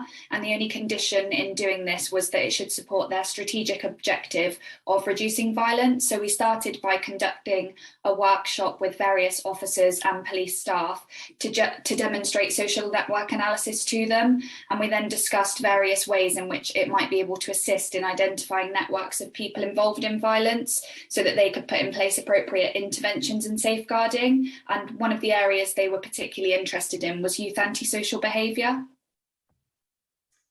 So we extracted 6 months of data for all the crimes and antisocial behaviour committed by young people up to the age of 19 in Plymouth. The diagram you can see here represents that data, with different colours representing different areas of the city. The nodes that are larger are the ones that scored higher on a statistical measure called eigenvector centrality. This looks at not just how many links each node has, but also how important the links are. So nodes score higher if they are linked to other high-scoring nodes. You can see that there was a cluster of high-scoring individuals, mostly in red and green, and these represent an area of Plymouth that the participants of the workshop had raised as a particular area of concern. So we decided it would be useful to look in more detail at this particular group. So we re-extracted the data focused around the 23 highest scoring individuals so that we could then zoom in more closely to some of the clusters within the network to visualize the connections between them. We then reviewed their crime and intelligence entries so that we could build up a narrative of how they were connected to each other, either by crime or social interaction. And this was presented to a number of stakeholders in Plymouth, including the child-centred policing inspector, a senior intelligence analyst and a specialist problem solver. And although they weren't surprised by the results, they were reassured to know the data supported their understanding and that they were focusing on the right area. And they were also interested in the people who seemed to have close connections to the key players in the network, such as some of the other male nodes you can see in the image.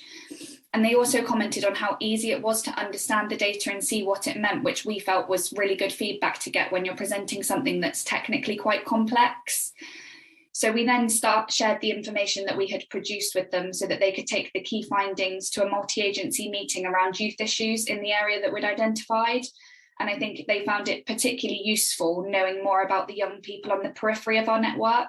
So that would enable them to start putting safeguarding in place.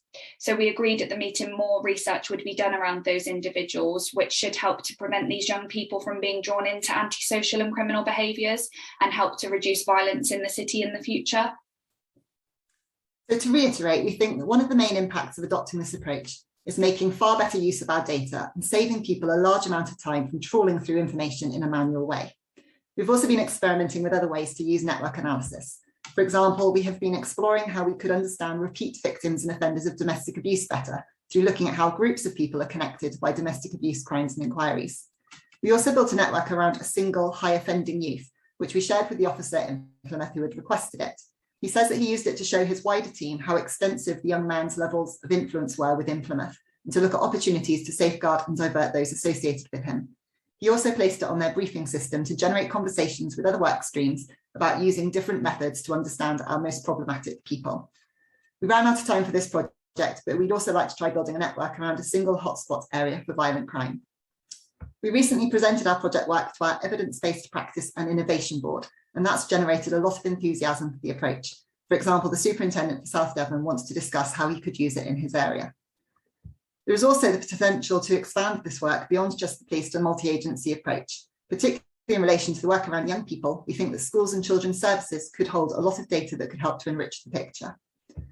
By engaging with our Intelligence Directorate, we have been able to demonstrate the benefits and opportunities that network analysis provides. Our own senior management team are now keen to discuss with them how we could embed the use of network analysis in the longer term, working together to combine a strategic and operational approach.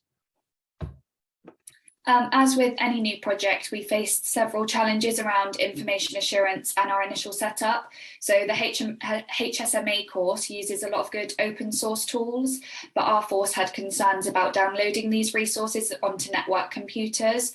So our project originally had two aspects to it. One was the network analysis, which we've been through, and the other used natural language processing. So we wanted to analyse the free text in our domestic abuse crimes to identify relationships between victims and offenders, so that we could differentiate between intimate partner violence and familial violence.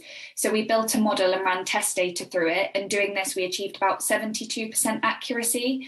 And we discussed how we might improve the quality of the data that we were working with, so the model was better able to identify relationships.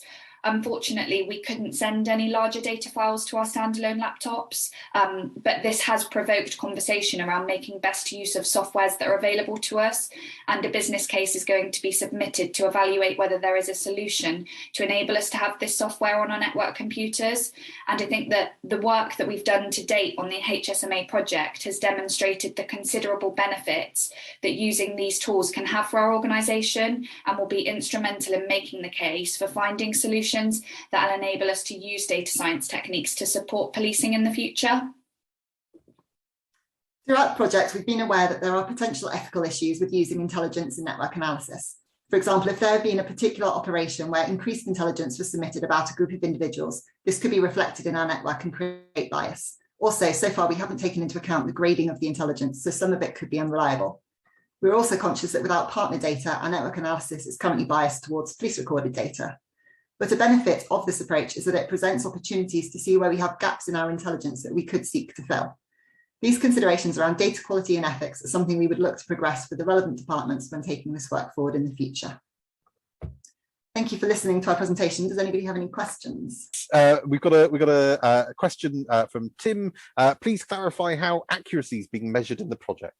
Okay, so yeah, with the network analysis side of it, once we had put the data through Gephi, we would then do research around those individuals to check that the links were accurate and what they were linked by. So our understanding of the network was probably greater than what we were able to present today because of data protection and that kind of thing. But yeah, so we were doing manual checks on the networks after we produced them. And on the natural language processing side, we ran a test data set of 300 MO texts, and then we manually read through them to check what the model had said it had measured them as compared to what we felt it should have been based on our experience. And so that's where we got 72% accuracy from on that. Both. From Adam, how real? I like this question. How real is the threat of using open source materials? So you touched on the resistance that you've had and the concerns you've had. Expand on that a little bit about some of the concerns that people had and what your sort of thoughts are on that. So obviously we think that the tools have been really useful to us and could be really useful.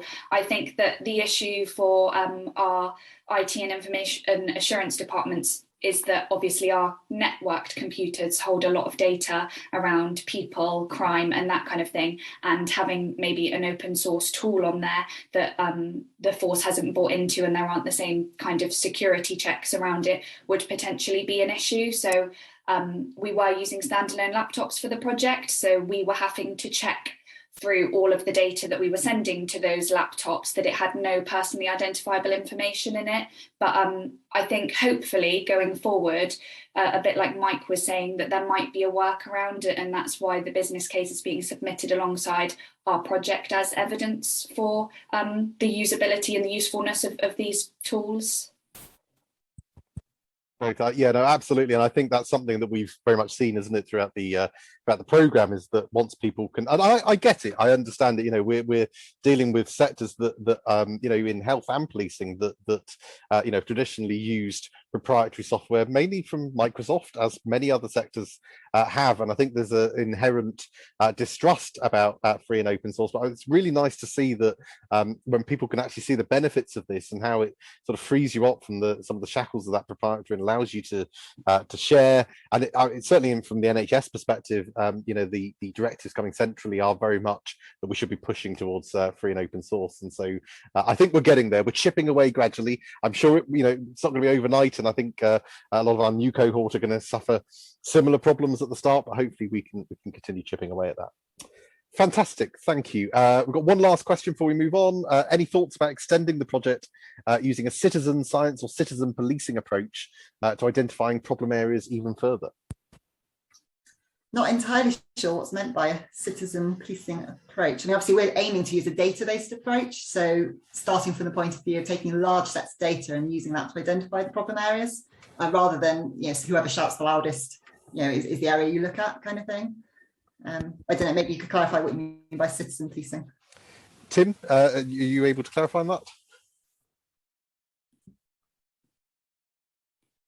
Just to say, I meant using more data, so having more data available, because I think I understand what you're doing at the moment is you're actually relying on reports and logs and police gathered data. But I mean, there's potential there, I'd have thought, to use a lot more community data. If you can demonstrate the accuracy of what you're doing, you can use the community data to probably be your eyes and ears on the streets even before your police officers are able to gather the information. Yeah, I think we definitely like to use more partnership data from schools and say social services and things like that. But obviously it's always tricky with information sharing agreements, that kind of thing. Absolutely, I mean that's actually a really nice sort of segue into our motivation for HSMA 4 and actually bringing policing staff working together in collaboration with health and social care staff, and actually working on collaborative projects, and hopefully that will help remove some of those barriers as well. Fantastic. Thank you very much. Don't think there's any other questions, but if any more do crop up, obviously do post them in the chat. But for time, we better move on. So thank you very much to you two. That was a fantastic presentation. Next, we've got Adam Scull from NHS England. Adam's going to be talking to us about some fantastic work he's been doing around paediatric critical care and looking at the locations of units and some of the efficiencies around that. So over to you, Adam. Yes, as Dan said, my name's Adam Scull. I'm a transformation intelligence manager within NHS England in the Southwest. I'll just start my presentation. Hopefully this will allow me to share my screen. Hopefully. Yep. Sure. Right.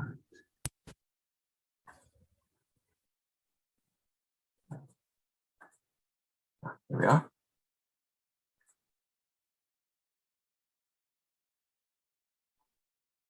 Okay, 2 screens. They all seem to be. Here we are. Sorry, a few technical issues there. That's okay. Don't worry.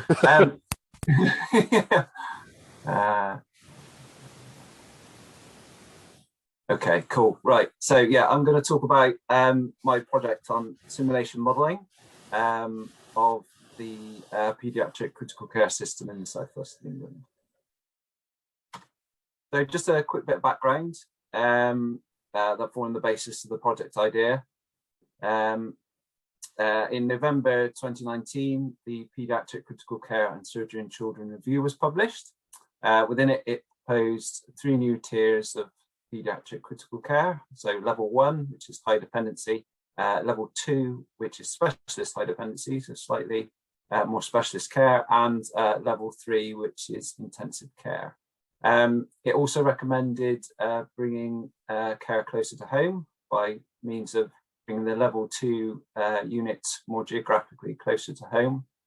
And it also tasked the operational delivery networks, or ODNs, with designing the configuration of this new system for the regions that they cover. So the current situation in the southwest is that we've got 1 paediatric intensive care unit, or a level 3 unit in Bristol, and also a specialist high dependency or level 2 unit within Bristol as well. But we also have 7 high dependency or level 1 units in the southwest outside of Bristol. So the problem is, and then what the project was trying to kind of answer, is where to locate a level 2 unit or units outside of Bristol. So bringing that care closer to home geographically. So the methods that I used to tackle this problem within the project were geographical modelling and discrete event simulation. I'll talk about each in turn over the course of the presentation.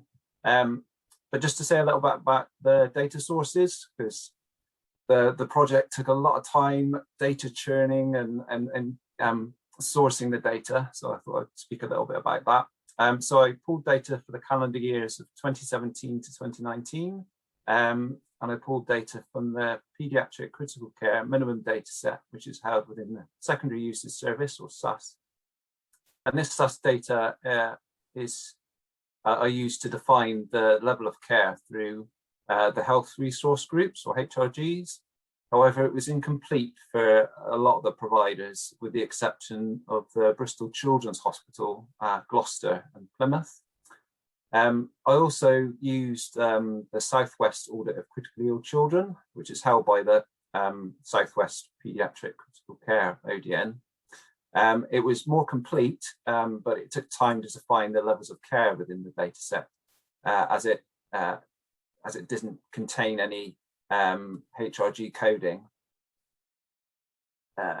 And so I combined that data sets together to provide a more robust data set, which I could use as the basis for the modelling. So once I got over that kind of step and I got all my data together, the next challenge was defining geographically where patients were coming from across the combined data sets. And I eventually pinpointed this to the postcode area as it was present in both data sets. I was then able to source the shortest distance to each hospital in the southwest from the postcode areas and use this to define the patient's local hospitals, the closest hospital to where they kind of live. I then used a package called GeoPandas within Python to visualize the analysis on geographical maps. And again, this wasn't a quick and easy process as it took time to locate the correct polygons, which is the shapes that are put on the map to represent the postcode areas. But once I got over that kind of hurdle and I was able to get past that, I was able to produce the following maps and visuals. So this first one is a map of the level 2 pediatric critical care stays in the southwest by postcode district or postcode area. And as you can see, the Bristol Royal Hospital for Children, which is the level 2 unit, the specialist high dependency unit in the southwest, is represented by this star here in the more sort of northerly area of the southwest. And as you can see, there's quite a large distance to sort of travel from the southerly parts of the region to receive that level 2 critical care.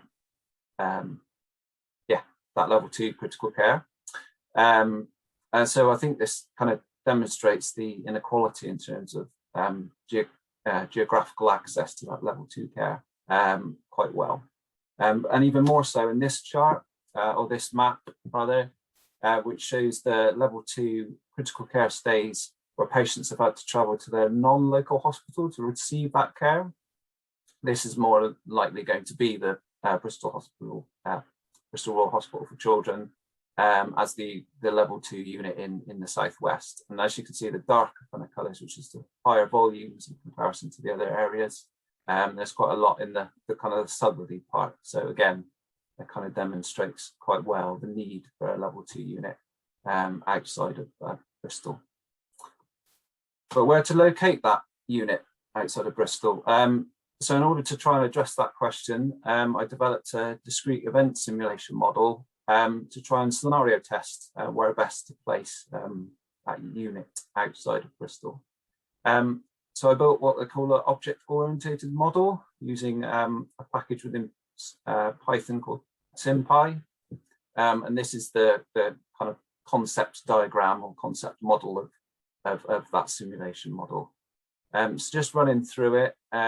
So the model generates patients at the very start based on randomly sampling from a distribution with an inter-arrival time. And then the patient's assigned an initial level of care, so whether it's level 1, level 2 or 3. They have a length of stay assigned to them, which is kind of unusual for a patient to know how long they're going to stay in hospital, but for the purposes of the simulation model, that needs to be defined at the beginning. Their local hospitals is also assigned to them, and that they carry through those kind of values through the model as they travel through. So they're then admitted to their local hospital. However, each hospital within the model in the southwest has a highest level of care assigned to it in which they can accept. So if the patient has an initial level of care of level 2, let's say, but their local hospital has a highest level of care of level 1, then they will have to be diverted to the closest level 2 unit and not admitted to their local hospital. But once they're admitted, to simplify the model, because it was becoming quite complex as I was building it, the patient can only step down 2 times from their initial level of care. So if they come in at level 2, let's say, they can only step down to level 1, they cannot go up to level 3. Looking at the baseline data, that combined data set, only a small percentage of patients actually stepped up in care. So it was felt that it was a fair assumption or fair simplification of the model to just have step downs in the model. So once they've completed their length of stay, they're then discharged or transferred out of critical care.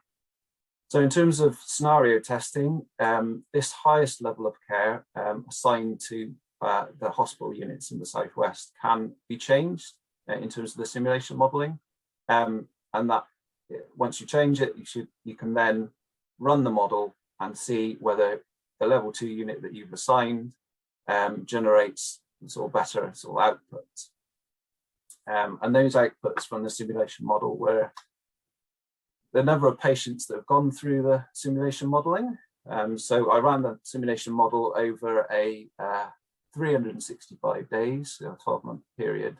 Obviously not in real time, but you know, in terms of the model. And so the outputs of the number of patients that have gone through that simulation model, their levels of care, the number of bed days that they've generated, the average number of nurses required in each unit, the proportion of time patients cared for away from their closest hospital or local hospital, and the average distance from home location to treating hospital. So just looking at that average distance from home location to treating hospital, I've generated these baseline results for a comparison to the results from the simulation model, and running it without anything changing. The results were very comparable, so I was happy that the simulation model was demonstrating well, at least showing the same results as the baseline.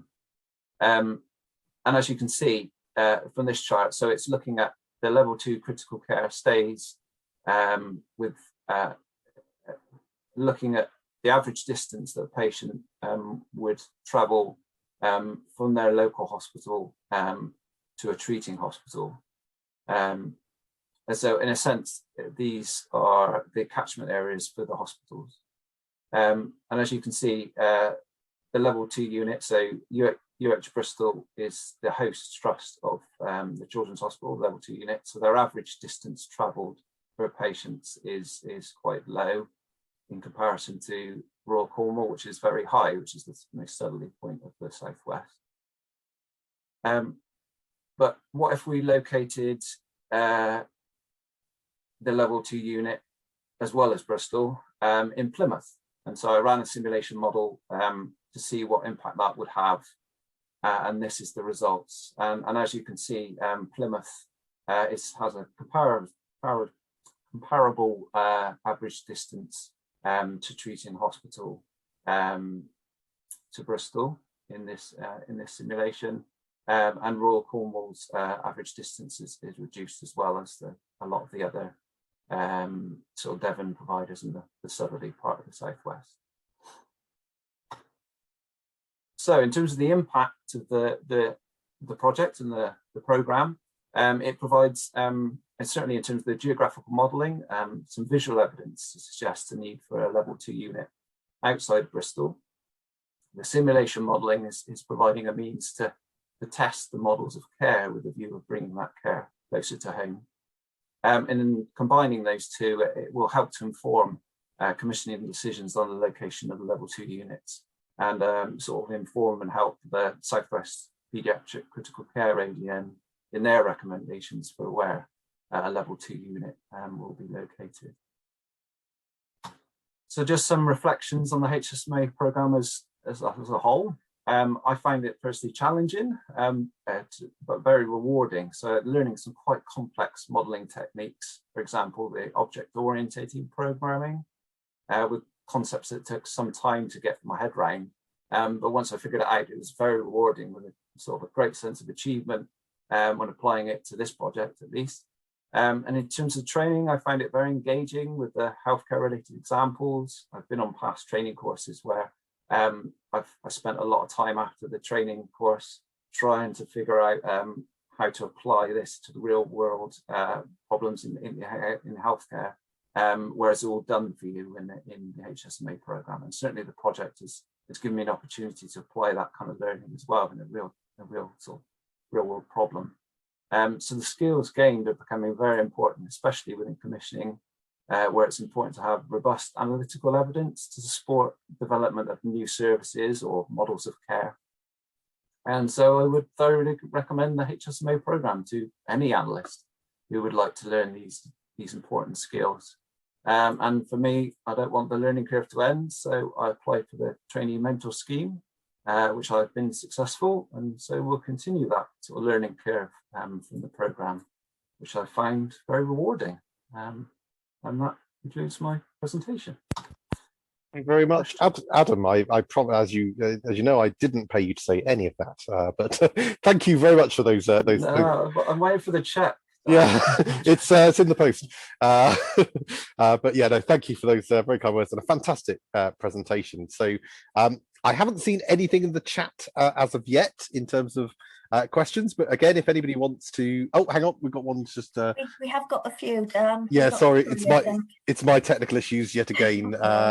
You know, I made the mistake the other day of saying I never have any technical issues with Zoom. I don't know why I said that. I was just asking for trouble there. Right, so first question: how did your average distances take into account the road network? So Exeter to Plymouth is straightforward, but Barnstable to Plymouth, for example, is less so. Yeah, so yes, unfortunately, the data sort of modelling in terms of average distances didn't take into account the road network. It's something that I've been investigating and I'm hoping to add to that bit of modelling.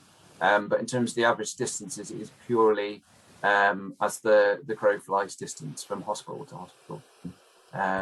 So yeah, it's a little bit flawed from that sense.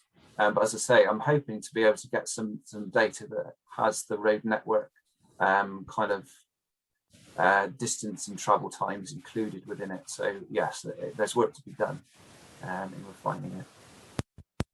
You, Adam. Okay, another question. Thanks, Adam. Great presentation. Interesting to see a combination of geographical and simulation modelling. Were boundaries of the region an issue, i.e. where patients might actually go to hospitals over the boundary? Yes, yeah, I mean, yeah, there certainly for those kind of towards the east of the region, you did see particularly those bordering towards the sort of the Dorset and the southeast. There were patients, yes, crossing the border. But in terms of the geographical modelling, I only modelled the average distance to the hospitals within the region. So yeah, again, that's another assumption with the modelling in that those patients potentially could go out of region. So yeah, it's by no means the end of working on this project.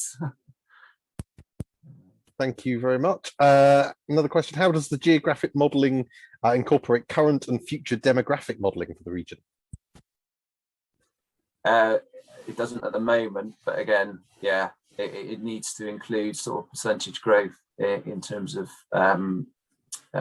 yeah, the postcode areas, whether we will see a growth yeah, in demographics that would require level 2 critical care. Yeah, it doesn't at the moment is the answer to the question. Yeah. Brilliant, thank you. It's running on the assumption that all things will be the same based on that sort of 3-year baseline period that I gathered. Thank you, Adam. And the last thing was not so much a question, but a comment. It's definitely worth sharing you. That was great, Adam. Big thank you from the Pediatric Critical Care Network. And so, yeah, fantastic work. Really, really nice and very impactful work that, as you say, is still ongoing and hopefully can generate some a real difference to patients not having to travel at very difficult times, such large distances. So and particularly, you know, somebody in Cornwall, I can empathise with that. Obviously, we're down on the tip, and it's yeah, very, very difficult to access services up in Bristol. So I can completely empathise. Okay. Oh, sorry, Kath. Yes. Sorry, there was another question actually asking about Cornwall from Tobit. I don't know if. Oh, okay. Sorry, apologies. I missed that. To address that. So, what's going on in the middle of Cornwall? I'm always happy to take a question about Cornwall. So yes, Adam, Cornwall. What about it? Come on. The middle of Cornwall. I must have missed it. What is there? There was a gap. Is there? Hello, so it's Toby here. So in the presentation, there are a couple of maps at the beginning. There seemed to be a high number of admissions or need to go to hospital what looked like Bodmin, and it just looked kind of like eyeballing it. It just looked like a bit of an outlier based on the population of that area. So I just wondered if there was something peculiar going on. It was more just a sort of casual comment, because sometimes when I've worked with kind of geographic data, it throws up things that just look weird, and you discover that something's been coded strangely way back, and it's not actually a phenomena. So I was just curious about, or maybe there are loads and loads of sick kids in the middle of Cornwall. So I guess I was just kind of curious, really. Yeah, I mean, it's certainly something to sort of dig down into and sort of mine into the data. Yeah, I'm looking at the chart again now, and yeah, it's quite obvious. It's certainly gone sort of a purpley pink color in the second sort of chart. So yeah, I mean, I'm certainly gonna sort of have a dig down into that one. I'm just thinking, I mean, I've done geographic modelling in Cornwall before, and there's always something weird going on around Bodmin. I don't know what it is. So yeah, maybe worth looking at. I wonder if it's some of the coding is based on Bodmin Hospital, because that gets a lot of things through. So I'm wondering if there's something weird going on there. But that's not the first time that a geographic model in Cornwall has thrown up something interesting around Bodmin. So there we are. Bodmin is the capital of intrigue of Cornwall. So there we are. Fantastic. I'll move us on. It's time to sort of move on to the next presentation. Again, if you have any other questions, do post them in the chat, and we will still have a bit of time at the end just to speak to the HSMAs. So the last presentation, we go back to the start. So Adam Kwiatkowski, our GP, who talked about the vaccination modelling right at the start of this event. That wasn't enough for Adam. He went on and did something else too. And this is a kind of a bit of a different project, a little bit more exploratory, and exploring some of these really cutting edge methods to see what might be done. And so I think Adam is going to talk a little bit about some of that and some of the challenges they've had and where that sort of might go in the future. So Adam, I hand once more back to you. Thanks, Dan. Yeah, so it's me again. Sorry about that. This was my original project. In the end, I didn't spend as much time as I would have liked to have done on this, just because I got caught up with the vaccinations and so on and so forth. But it was still very interesting, and I think some good learning points for me from it. And I certainly plan to try and take it further forward in my own time from now. So I'll share my screen now. I'm hoping that's the big screen. So can you see my notes down the side, or is that the slideshow version? No, that's the slideshow version we've got. Great. So the idea was to try and predict who's going to get admitted to hospital, and using GP notes. And thereby, if we can successfully predict people who are likely to get admitted, try to proactively prevent that, and thereby improving their health and saving the significant cost of admission to the NHS. Okay, so who were the team? So I had lots of help from Imke Pelling from RD&E, Mona Nasser from Plymouth Uni, and then me. So a bit of background. Todd Chennell from Devon CCG has looked at something similar before and worked up something called the Devon Predictive Model, which looks at some very basic information from GP notes, but it's more sort of hospital notes based, and use a logistic regression method to try and see who's likely to be admitted. And it found that by far the biggest predictors of admission were age, unsurprisingly, and a recent admission made it much more likely to be readmitted. So we're going to use a kind of two-pronged attack, use natural language processing to try and delve into the free text in GP notes to see if there's any information that would be useful that we could glean from that.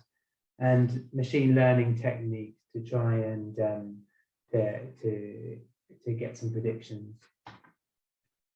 So I split. I used the notes from my surgery here at Northern. We've got almost 13,000 patients, and as a training set, used patients over 18 who were at the practice from the 1st of January 2018 to 2019, and who were still alive at the start of 2019, and then looked at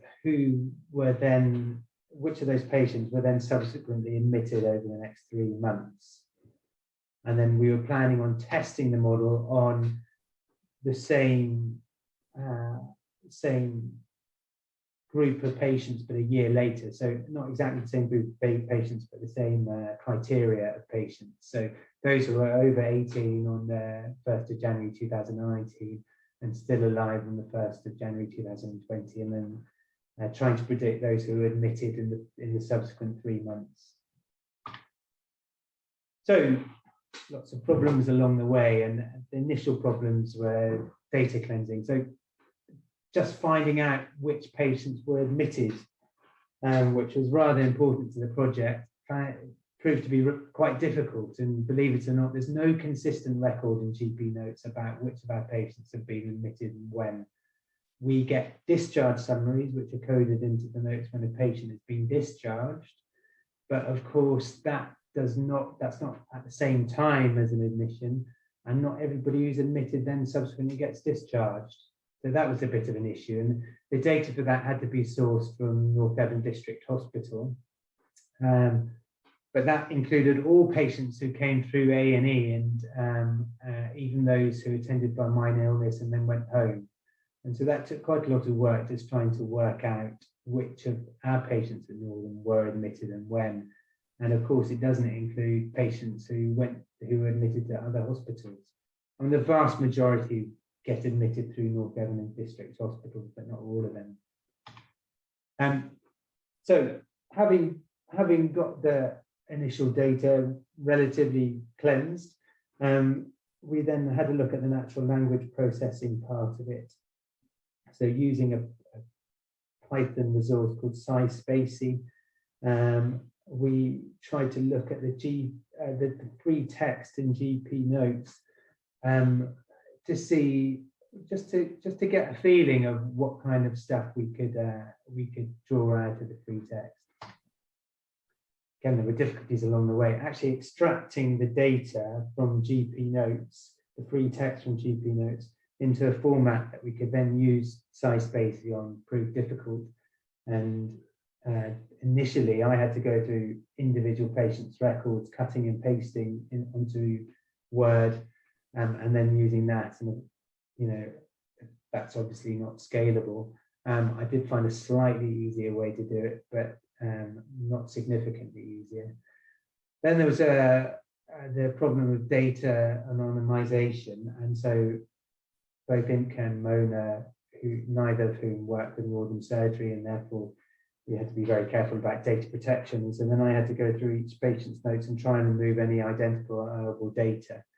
In fact, I think if I was going to go on with this, then I'd like a natural language processing program to try and pick those bits of information out of the patient's notes to remove them automatically.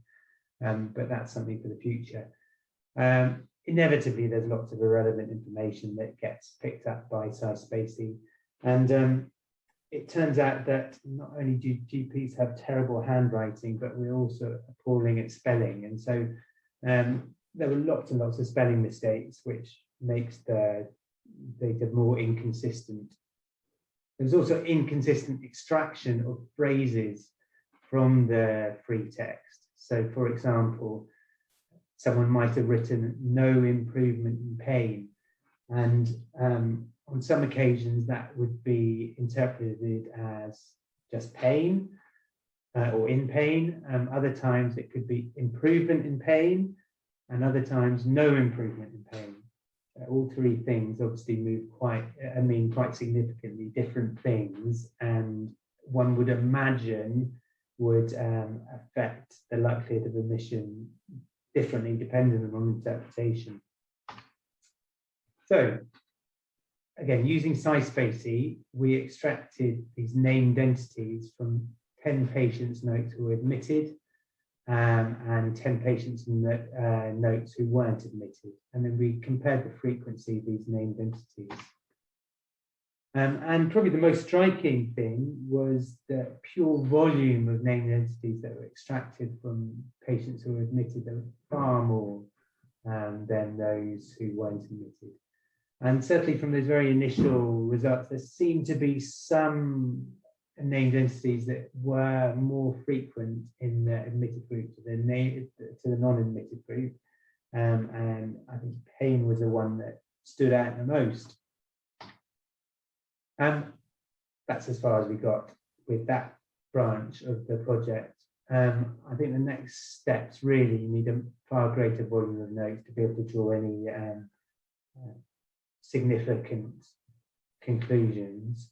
And so I need to try and work on how I can ease that process of getting the notes in a readable form. Having done that, it would be good then to possibly use the occurrence or the number of occurrences of various named entities as inputs into a neural network or feed it into logistic regression to then try and predict emission from those. And also just having some measure the pure volume of notes as an input. The next part of the project was a more traditional, I guess, and close to the Bevan predicted model.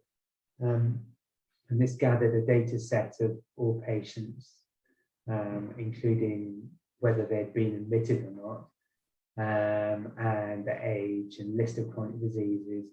There were quite a few new things that hadn't been checked in there, like their frailty index, the number of medications they use, the number of GP appointments, etc.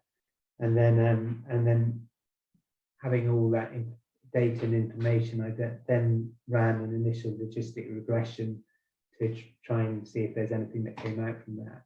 And it was amazing. I was so excited, 95% accuracy. Now, I had been warned about this, and unfortunately, looking closer into it, it had 0% sensitivity. So what does that mean? Well, what it meant is that because admissions are such a rare event, I think 4% were admitted over that period, that the model achieved amazing accuracy by predicting that no one was ever admitted. While having a very, very impressive looking accuracy, it was entirely useless because it was unable to or didn't predict a single admission. In fact, I think it predicted about 3 and it got those wrong. So that wasn't encouraging. So again, that's as far as I got with this. But what I did start looking into and getting advice as to what one can do about that, and what the next steps would probably be is rather than just outputting whether someone was admitted or not, would be actually output a probability of admission. And then one could adjust the cutoff for saying whether someone was predicted to be admitted. You could adjust the probability that was needed to predict that, so that the number of predicted admissions were much closer to those that are expected. There are other techniques that you can use, like undersampling the majority class, i.e. those not admitted, or oversampling the minority class. And also, there are techniques to create synthetic data to balance the two classes. So, in summary, the data extraction did prove a major obstacle, particularly for the natural language processing. But I think there are interesting possibilities for using this if this obstacle could be overcome. Another learning point for me was the difficulty in training a model to predict rare events, though there are techniques that could help. So that's the end of the show. Like I said at the start, I think this has got a lot of legs, and there's lots of work in primary care at the moment around looking after the most vulnerable at home and trying to prevent them from being admitted. And so I definitely plan to try and follow this up and develop it a bit further. And that is that.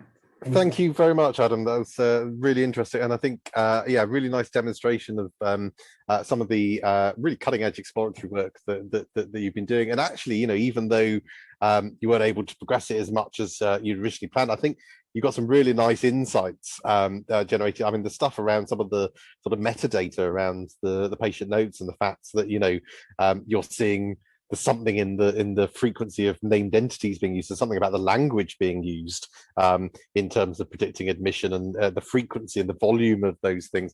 I think that's all really interesting. Yeah, a great demonstration. I was so sorry to burst your bubble when we told you about the 95% accuracy thing. It is a frequent thing that we touch on in HSMA, but a really important point actually, and it's a really good demonstration of why you use different measures, metrics in machine learning.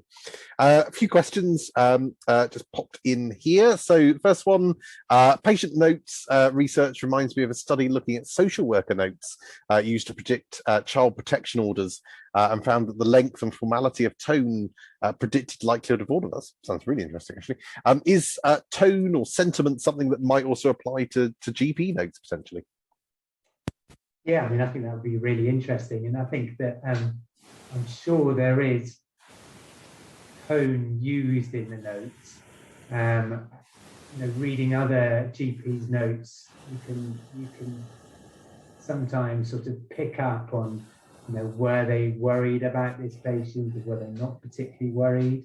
And I wonder whether that kind of sentiment analysis would be able to draw that out. I think I'd be worried about the use of looking to see if there's sarcasm in there, and I'm sure there is sometimes. Yeah, I think that would be very interesting to look into that further. Well, no, absolutely. I agree. I think that would be a really interesting area to look at, and I think it speaks to, you know, the real potential of natural language processing methods actually to explore some of this stuff. There's so much that can be done with free notes and GP notes and social worker notes, which I hadn't even considered. Is yeah, really interesting areas, I think. So we've got the question: what is the accuracy and specificity of just asking GPs which patients may be admitted in hospital in the next 3 months? So what are your thoughts on that? Yeah, no, great question. I think I'm not sure there's any data around it, to be honest. There was something about 4 or 5 years ago called Avoiding Unplanned Admission. There's a sort of big project that was based around the Devon predictive model, and then GPs had to try and suggest patients that might be suitable. I think if someone just asked me now, which of your patients are likely to be admitted, I think I would find that difficult. I think probably combining a model with a list of like susceptible patients, and then using a GP's knowledge of those patients to then add another dimension. In fact, that's the way I would like to see things go, and district nurses and so on as well, because they know their patients very well. And I think probably and I think it's been found in other areas, isn't it? I think in CT scans that using AI and consultant radiologists give the best results. And I'd imagine it would be similar in this case.